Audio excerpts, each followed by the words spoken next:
Hello there. Today I'm tasting a Spanish wine, and this is Argo de Bazan's Granbazan Albariño Limousin. It's the 2016 vintage of that, and the DO here is Rias Baixas. The DO is in the northeast corner of Spain on the Atlantic coast, and it's in the sub-region of Val de Salnes.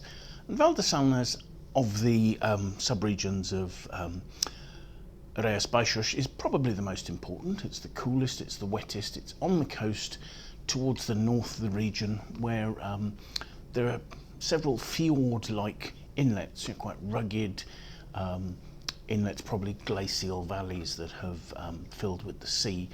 And so you've got a maritime climate to providing humidity and to cool temperatures and help retain acidity in the grapes. And Albariño works very well there because in the humidity it's quite thick-skinned and it makes it more difficult to rot.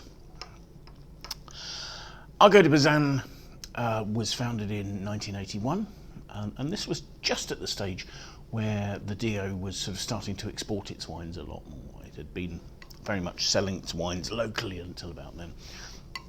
And so they claim to be pioneers of oak aging Albariño, and they're really at the forefront of producing a more modern, richer, more age-worthy style of wine. So elements such as barrel aging, cold fermentation, pre-maceration, and lees aging are starting to be used to give wines more richness, more character, and more aging capacity. The estate here is about 3-4 kilometres from the sea, and the grapes for this here are selected from a high parcel of the Tremoedo vineyard, if I'm saying that correctly. They're handpicked, they're sorted at the winery, they're destemmed, lightly crushed, and they undergo skin contact for 8 to 10 hours. Following that, they are fermented in stainless steel tanks. There's temperature control, and that's quite heavily controlled as well. They keep the temperatures down to about 15 to 17 degrees just to try and retain aromas by making that quite a slow fermentation. The wine is run into barrel, French oak barriques, Limousin oak, not surprisingly, from the forests of Limoux, for 4 to 6 months, so not a long period, and the wine isn't fermenting in oak, it's being aged in oak. I would suspect that most, if not all, of the barrels here are new to try and impart as much flavour as possible.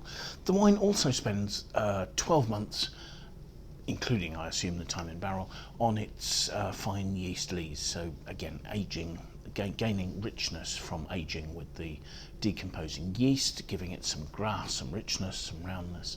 And yes, I mean, I think as a 2016, this is probably not the kind of vintage you would be buying from a shop. I think the supplier I have here has stock that they've had for a while. They may have had a little difficulty shifting it through. But whether deliberately or not, it's given us the opportunity to try this wine that was designed for aging at a stage where it has some age. And let's see if it's been successful, shall we? So we've got a medium yellow here. There's an almost sort of golden edge to it. It's got quite a nice depth. It's not quite coppery, but it's got good colour. Let's have a look at the aromas, shall we? Smelling that, it's rich and it's creamy, and those rich creamy notes are overlaying ripe stone fruit notes, ripe peach, almost to apricot. There really is a very juicy character to the whole thing. And just over the top there's a toasty note coming from the oak. There may be some slight minerally fermentation aromas and a touch of salinity as well. So plenty going on the nose, some nice intensity. And now for a taste.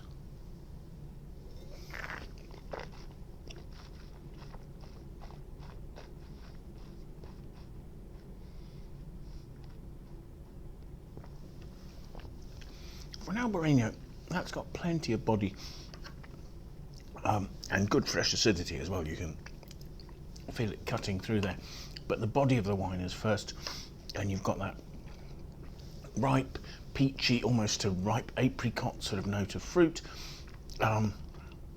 which at first covers some cedary oak, perhaps toasty oak, and that finds its way out from behind the fruit as the wine continues, and then the acidity asserts itself again, and you've got a freshness, some mouth-watering notes, a little bit of sort of citric touch there.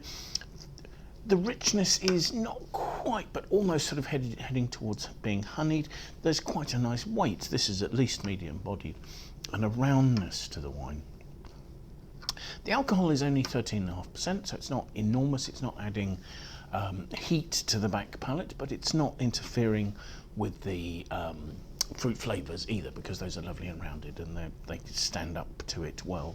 And actually the finish is left with some of that peachy note, then finishing off to notes of toasty, cedary oak, touch of vanilla, and maybe some of those hints of minerality and saltiness just at the end there.